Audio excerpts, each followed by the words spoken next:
Good morning, everyone. This is Father Nate, missionary priest in Italy, and thanks for joining us today, February 2nd, on No Greater Delight, our podcast on Marian feasts and Marian meditations.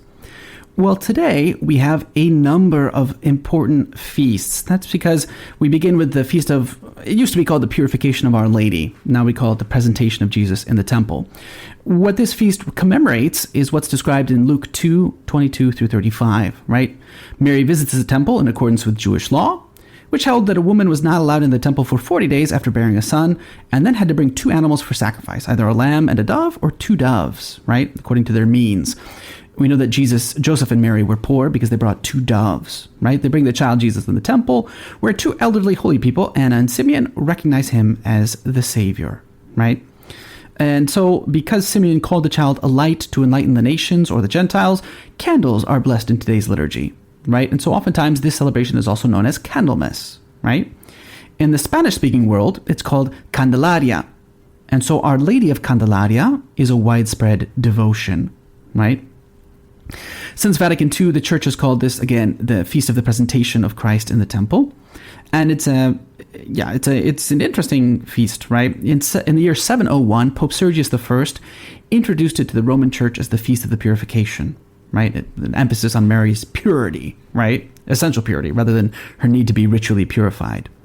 After the year 1000, as the doctrine of Mary's sinless nature took hold, the celebration of the Immaculate Conception gradually took over as the celebration of her purity in the West. The reforms of Vatican II refocused January 1st as a Marian feast day and February 2nd as a more Christocentric feast, right? That's why we call it the Feast of Presentation of Christ, right? And for that reason, they celebrate a lot the Virgen de la Candelaria, especially in countries that have a longer Catholic tradition, such as Spanish-speaking countries, right? So you'll find La Virgen de la Candelaria in Tenerife, Venezuela, Cuba, the Philippines, Goa, Guatemala, Chile, and Brazil, right? So the Virgin of the Candelaria, or Our Lady of Candelaria, right, like Candlemas, is, for instance, one of the patronesses in Tenerife, one of the Canary Islands, right? There, Our Lady is depicted as a black Madonna, right? She's the patron saint of the Canary Islands. And so they celebrate her feast on February 2nd, Candlemas, and August 15th, the patronal feast of the Canary Islands, right? So exactly why is it in Tenerife? Why in the Canary Islands? Well, according to tradition, it says that in 1594, a statue of the Virgin Mary, bearing a child in one hand and a green candle in the other, hence Candelaria, was found on the beach of Chimisay by two goat herds, two natives there, right? This is in 1392, right? This is before the Castilians conquered the island, which took place in 1496. So what happens? These two goat herds see the statue. One tries to throw a stone at it, but his arm becomes paralyzed. Another tries to stab it with a knife, but ends up stabbing himself. And so you don't mess around with that statue. That's, I think, the take-home lesson, right?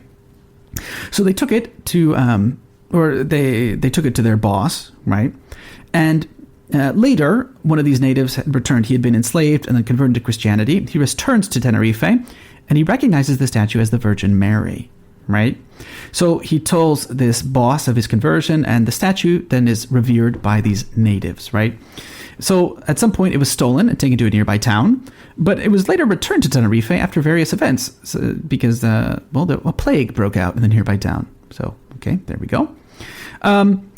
So yes, and then that was traditionally the site of the origins of this celebration. The first Mass was celebrated in this little grotto where they kept the image on February 2nd, 1497. And then they ordered a hermitage built. And then finally, in 1526, that hermitage was actually built. And then this became the site eventually for the Basilica of Our Lady of Candelaria. The basilica was then destroyed by fire and rebuilt. The statue itself was lost when a tsunami carried it out to sea in 1826, and the present statue is a copy, right? So Our Lady of Candelaria was declared patroness of the Canary Islands in 1559 by Pope Clement VIII, and principal patroness in 1867 by Pius IX, right? They prayed to her for protection against epidemics, plagues, droughts, and volcanic eruptions, right? And yes, these are the things. We also jump over to the Philippines, right? In Silang, where there's devotion to Our Lady of Candelaria, right? They said that this started in 1640 when one of the natives named Andres found a box and discovered the image of Our Lady in it. It's tucked in the mountains of Selang, right? So the image became popular among the natives. They would gather to pray the rosary. And according to a tradition, the image disappeared 9 times and was rediscovered 9 times, right? So when the image was found for the last time, the locals, the native, asked their Jesuit parish priest, well, what do we do? And he ordered them to make a vigil and to bring the image into the church in Selang with a great festivity, right? So now we're going to cross the globe and we're going to the Virgen del Socavón in Oruro, Bolivia, right? Sometimes they call her, she's the Lady of the Candelaria, all these different things. That's the title. They call her many different things. Canducha, Candila, Mesticia, Hermosa, Morena, Cacamosa, Mamita de Sovacón. All these are devotions to Our Lady, right? Different names they give it. La Virgen del Socavón is the patroness of miners, and she's an advocation, like a title of the Blessed Mary, that originated in the town of Oruro in Bolivia, right? And interestingly enough, the feast to commemorate it was recognized by UNESCO in 2001 as a masterpiece of the oral and intangible heritage of humanity, right? So why does this start? Well, they began this festivity because the miners in Oruro would pray before the image before they went on their mining shifts, right? So, in February of 2013, the construction of a statue of Our Lady of Socavón was completed on Santa Barbara Peak. It is the largest religious sculpture in South America, taller than even the Christ the Redeemer statue in Rio de Janeiro, and of Christ of Concord, which is in the central Bolivian city of Cochabamba. Very interesting. And then we'll also go to Mexico, to Nuestra Señora de los Remedios, Our Lady of the Remedies, in Nayarit, Mexico. It's a tiny image and old, right? It's no higher than 50 centimeters in height, right? Made from clay from Michoacán. But nonetheless, she is dressed with great splendor, right? In her left hand, she holds the child Jesus. In her right, a candle, again, with this connection, right, to the purification or Candelaria, right? And because of that candle, she's celebrated on February 2nd of each year, right? The image dates back, at least the origin of the image, to 1623, more or less, when the Father Francisco de Fuentes, a Franciscan priest, donated it to the church, right? So this lady has always been the protection of the region of Nayarit, especially in the town of Acaponeta, where on several occasions its inhabitants have been affected by floods, right? And then we also have Nuestra Señora del Buen Suceso, or Madre del Buen Suceso, which takes place throughout the world, but particularly in Ecuador, Spain, and the Philippines, right? Why is that? Well, it also refers to a Marian apparition that took place to Mother Mariana de Jesus Torres, who, if I'm not mistaken, is maybe a blessed or a saint now, right? She was in the Royal Monastery of the Immaculate Conception in Quito, Ecuador, when the midnight silence was broken by the 12 chimes of the clocks that indicated that February 2nd, 1594 was beginning. I mean, it just indicated that it was midnight, right? But it was the beginning of February 2nd, 1594, right? So she had gone to the chapel to pray because it was very difficult to evangelize in the country because of, well, all the different difficulties. And Our Lady appeared to her and said, like, I am Maria del Buen Suceso, Our Lady of Good Success, the Queen of Heaven and Earth, right? I hold the staff you see in my right arm because I want you to govern this monastery as my prioress and mother, right? So then they sat there and spoke for about 2 hours, right?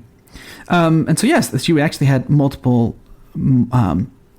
visions of Our Lady, and she was ordered to make a statue, or to order like someone, right, to make a statue, Francisco del Castillo, who was a very good sculptor. And then finally, yes, the statue was made. And what else? Well, that's, yeah, I have here in my text, there is lots of different things going on here. Yeah, it's very, very long. I have all the conversations, all the different texts. It says here that the problem was that they were going to solemnly bless this statue they had made on February 2nd, 1611. But 3 weeks before the deadline, only one detail was missing. The face needed a color worthy of the Holy Virgin of Virgins, right? And so Del Castillo, who was the painter and the sculptor, decided to make one last search of the best inks to try and figure out what he could do. And interestingly enough, when they saw the image, they saw that the image had been miraculously completed, right? The heavenly face came straight from heaven, interestingly enough. But that's not all. This is also an important day for church documents, right? On this day, in 1849, Pope Pius IX issued the encyclical Ubi Primum, right, to the bishops of the Catholic Church. He was asking them for an opinion on the definition of the dogma of the Immaculate Conception of the Virgin Mary, right? Then we skip ahead to 1904, Ad Diem Illum, which is an encyclical by Pope St. Pius X on the Immaculate Conception, given in the first year of his pontificate, in commemoration of the 50th anniversary of the proclamation of the dogma of the Immaculate Conception.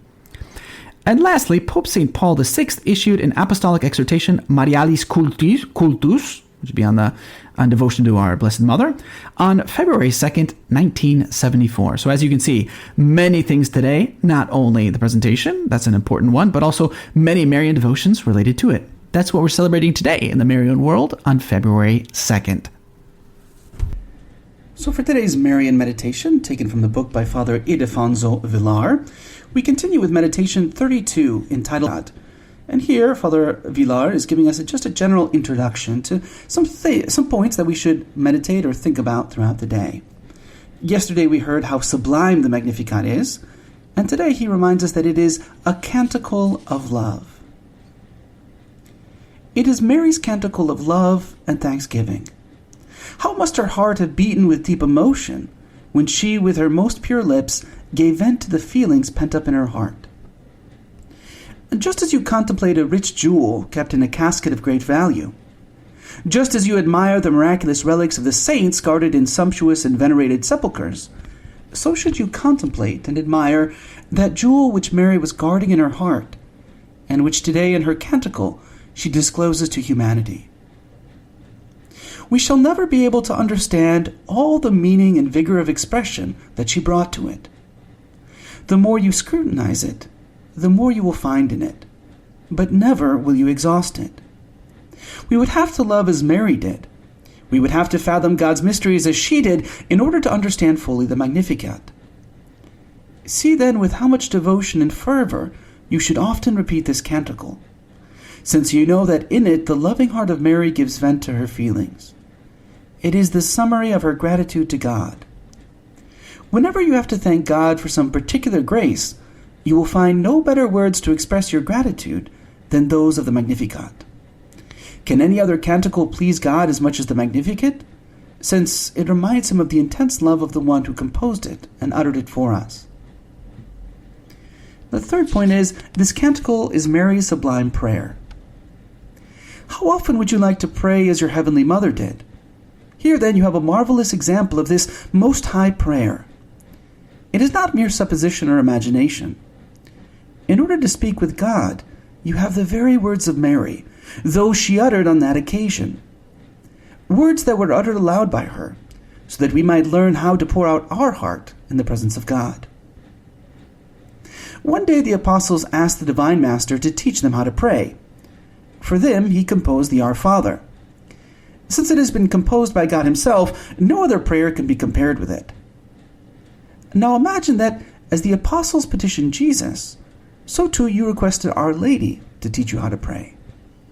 And then she, a model of prayer, volunteering to teach you, sings the Magnificat. If the Our Father is the prayer of Jesus, the Magnificat is Mary's prayer. Therefore, next to the Our Father and the Hail Mary, there can be no better prayer than Mary's prayer, Mary's canticle, the Magnificat.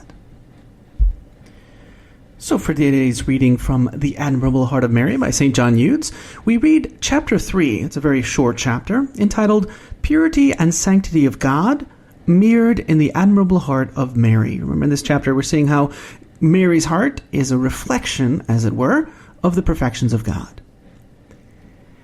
In this chapter, I shall show how Mary's heart bears a striking resemblance to divine purity and sanctity. The most pure and holy heart of Our Lady is a living image of those two adorable perfections, which are one and the same, for St. Dionysius tells us that sanctity is perfect purity, and purity meaning freedom from the slightest imperfection. The Most Holy Heart of Mary is indeed an excellent image of divine purity and holiness. Not only was her most pure and holy heart always far removed from every kind of sin, but it was entirely free from attachments to created things, and intimately united to God by its pure and holy love for Him, together with the eminent practice of all the other virtues which Mary's heart possessed in so high a degree. The Queen of Virtues is called by St. Don Damascene the abode and the sanctuary of all virtues.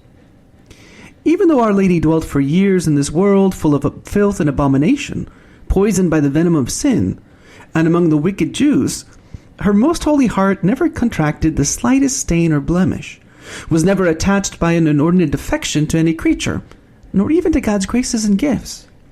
The Blessed Virgin remained always intimately united to God, as though nothing else existed save God and herself. Thus were the divine words most perfectly fulfilled in her divine heart. Let my heart be undefiled in thy justifications. That's taken from Psalm 118, verse 80. That is, let my heart be immaculate by its union and its adherence to your divine will, which justifies, sanctifies, and even deifies the hearts that love it and perfectly follow it. The most holy heart of the Queen of all saints remained forever immaculate, preserved in eminent purity and holiness, and was entirely filled with the purity and sanctity of God Himself. Her being was transformed and submerged in divine purity and holiness, to the surpassing extent that her heart merited to obtain the world's salvation. As St. Anselm expresses it, the pure sanctity and holy purity of Mary's devout heart, surpassing by far the purity and sanctity of all other creatures, merited for her the sublime dignity of becoming the restorer of the world wrapped in perdition. If you would find a place in the sanctuary of Mary's admirable heart, which so perfectly mirrors the purity and sanctity of the Most High, you must purify your heart and realize the meaning of the words, "This is the will of God, your sanctification." That's 1 Thessalonians chapter 4, verse 3. These words are not meant just for souls specially consecrated and set apart. You must apply them to yourself. You must bear the name and imprint of Christ and membership in His mystical body. The sanctification of your spirit, heart, and body is more than a commandment. It is a privilege, a participation, granted to you through the purity and sanctity of the heart of Mary, Mother of the Redeemer, and your mother. Hello, and we hope that you enjoyed listening to our Marian podcast. In the spirit of Saint Bernard of Clairvaux, we say to you that there is no greater delight than to spread the devotion of Our Lady. We hope you share these sentiments and encourage you greatly to share with a loved one. Know that you are always in our prayers, and we ask that you keep us in yours. God bless.